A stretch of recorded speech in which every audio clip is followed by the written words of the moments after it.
සැබවින්ම පවතිනවාද? මිනිසා මියගිය පසු සියල්ල අවසන් වෙනවාද? නැතිනම් සමහර ආත්ම අතරත් අපි අතර හැසිරෙනවාද? වසර දහස් ගණනක් පුරා ලෝකයේ සෑම සංස්කෘතියකම පාහි මියගිය මිනිසුන්ගේ ආත්ම නැවත පැමිණෙන බවට කතා දෙතර තියෙනවා. ඒවා සරල ජනප්‍රවාදන සැලකෙන අතර සමහර සිදුවීම් අතට අභිලාෂ ලෙස පවතිනවා. භූතයෙක් හෝ ආත්මයක් ලෙස හඳුන්වන්නේ කුමක්ද? පුරාණ ජනතාව විශ්වාස කළේ මිනිසාගේ ශරීරයේ මේ කිය ඔහුගේ ආත්මය දිගටම පවතිනවා කියලා. ඒ හින්දාම ලෝකයේ බොහෝ සංස්කෘතික සම්ප්‍රදායන් තුළ අවසන් කටයුතු සඳහා විශේෂ ආකාරයෙන් සිද්ධ කරා.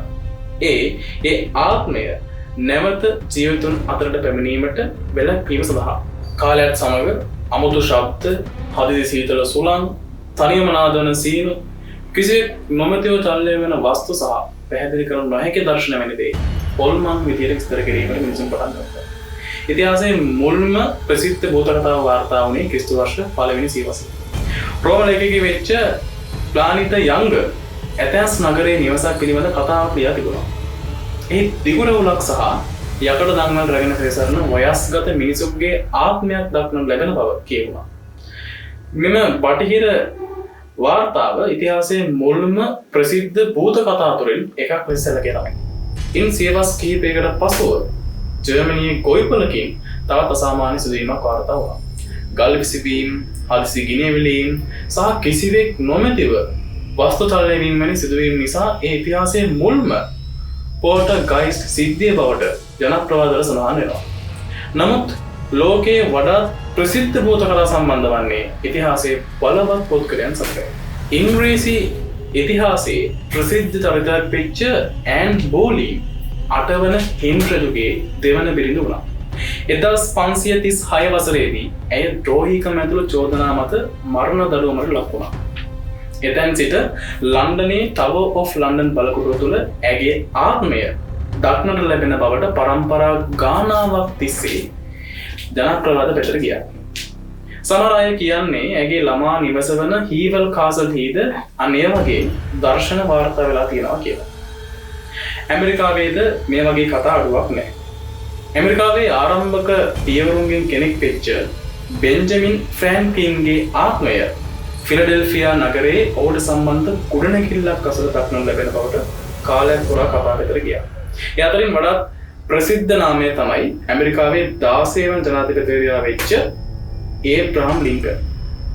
1965 දී ඝාතනයට ලක් වෙච්ච ලින්කන්ගේ ආත්මය අදටත් දවල මන්දිරයේ සැරිසරන බවට ජනප්‍රවාද රසක් තියෙනවා. හිටපු ජනාධිපතිවරුන්ලාගේ බින්දෑවරු, රාජකීය අමුත්තන් සහ විදේශ නායකයන් පවා එවැනි අමුතු අත්දැකීම් ගැන ප්‍රකාශ කර බවට වාර්තා සඳහන් වෙනවා. යුදබීම්, ලේවරුන් ප්‍රදේශ දහස් ගණනක් ජීවිත අහිමි වූ ස්ථාන. එංගලන්තයේ සිවිල් යුද්ධ භූමි, යුදබීම්, ගැලිපොලි සහ සොම් කියන ප්‍රදේශවල අද්භූත හමුදා රූප සහ පැහැදිලි කළ නොහැකි දර්ශන පිළිබඳ කතා අදට ජනප්‍රවාදවල ජීවත් වෙනවා. නමුත් මේ සියල්ල අතරින් වඩාත් ජනප්‍රියම සහ ප්‍රසිද්ධම ස්ථානය තමයි ක්වීන් මේරි කියන නෞකාව. 1936 දී ඉදිකළ මෙම දෙවන්ත නෞකාව දෙවන ලෝක යුද්ධයෙන් පසු සේවයෙන් ඉවත් කරලා හෝටලයක් බවට පත් කරා. එතැන් ඉඳලා ඒකේ ආත්ම 50කටත් වඩා වැඩි සංඛ්‍යාවක් දක්න ලැබුණු බවට වාර්තා සහ ජනප්‍රවාදවල පවතිනවා. නෞකාවේ ප්‍රධාන ඉංජිනේරුවා පවා පැවසුවේ කිසිවෙකු නොමැති අවස්ථාවල අමුතු කටහඬවල්, පීවර ශබ්ද සහ පැහැදිලි කළ නොහැකි සිදුවීම් Taman අත්විඳලා තියෙනවා කියලා. ඉතින් මේ සියල්ල සත්‍ය සිදුවීමක්ද? නැතිනම් මිනිසුන්ගේ බිය, පරිකල්පනය සහ ජනප්‍රවාද එකට මිශ්‍ර වෙච්ච නිර්මාණය වෙච්ච කතාවක්ද? මේ ප්‍රශ්නය අද වෙනතුරු නිශ්චිත පිළිතුරක් නැහැ. නමුත් එක දෙයක් නම් පැහැදිලි. ඉතිහාසය අවසන් වුණත් ඒ ගැන කියවෙන අභිරහස් කතා කිසිද අවසන් වෙන්නේ නැහැ. මේ වගේ අභිරහස්, අද්භූත, පැරනෝමල් දේවල් ගැන දැනගන්න 100 පැරනෝමල් සොසයිටි එක්ක එකතු වෙලා ඉන්න.